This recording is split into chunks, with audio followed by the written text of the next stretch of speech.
Nangamatay ang mga alagang bangus sa Pangasinan bunsod ng masamang panahon. Nalubog sa baha ang mga taniman, bahay at paaralan sa iba't ibang bahagi ng Ilocos Region, Cagayan Valley at Cordillera Administrative Region. Saksi si Ivy Hernando ng GMA Regional TV. Rumaragas ang tubig sa kalsada, ang namerwisyo sa Burgos, Ilocos Norte. Naiwan sa tabi ang isang kuliglig. Isang residente ang tumulong para ligtas na makatawid ang ibang sasakyan. Sa bayan ng Bacara, abot sa dibdib ng lalaking ito ang baha sa palayan. Umapaw ang tubig hanggang National Highway pero mabilis din itong bumaba. Umapaw na sapa naman ang nagpabaha sa ilang palayan sa Laoag City. Sa ilang kalsada, sinuong ng mga sasakyan ang baha. Umapaw din ang ilog sa Barangay Kataban, kaya nalubog sa tubig ang dalawang sitio. Inilikas naman ang dalawang pamilya sa Salcedo at Sigay, Ilocos Sur dahil sa pagguho ng lupa. Nakabantay ang PDRRMO sa ilan pang lugar kung saan posibleng lumambot ang lupa bunsod ng pagulan. Dito sa mga upland municipalities natin, minomonitor natin for possible yung mga ganitong landslide. Maulan din sa Nueva Ecija pero patuloy ang biyahe ng mga sasakyan gaya sa Cabanatuan City Central Terminal. Dito ay panagtulto doon, nakit tuloy-tuloy yung mga agsar-sar doon. Sa ilang bahagi ng Gonzaga, Cagayan, umaalon ang tubig sa pagdaan ng mga sasakyan, binaha pati ilang bahay.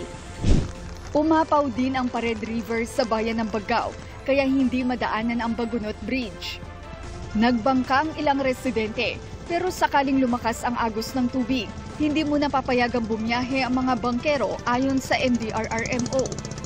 Nasira sa baha ang mga tanim na munggong aanihin na sana sa katapusan ng buwan.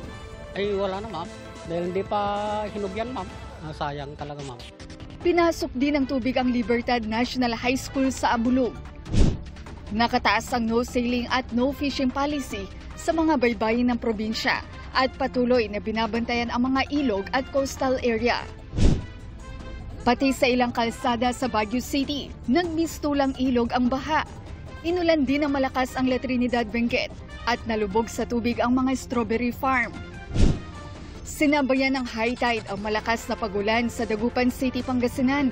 Sa kabila ng pagbaha, patuloy ang paghahanap buhay ng mga residente. Ang mananahing si Gemma, tinatapos ang mga tanggap na school uniform para sa darating na pasukan. Sana maayos yung mga drainage dito. Ayun. Kasi talaga apektado lalo na sa mga pumapasok sa school. Ongoing din yung coordination natin, especially yung mga barangays along the Pantal Sinucalan River. Kasi ito yung yung high-risk areas natin. Sa bayan ng Mangaldan, nangamatay ang mga alagang bangus ni Roger noong linggo. Napakainit pa raw ng panahon noon, pero biglang umulan ng malakas sa gabi. Lumutang ang mahigit 5,000 bangus. Narbis na namin ang madaling araw na, alas 6 na. Dahil mauubos kung hindi namin ha-harvest. Naibenta pa sa murang halagang ilang bangus. Pero ibinaon na lang sa lupa ang nasa 2,000 piraso. Pero batid daw ng tanggapan ang perwisyo sa mga mangingisda ng pabago-bagong panahon.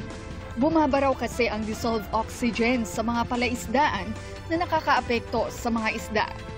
Napaka-importante po yung pagre-report para matugunan kaagad kung ano yung dapat natin i-assist, maibigay na tulong sa kanila. Para sa GMA Integrated News, Ivy Hernando ng GMA Regional TV, ang inyong saksi.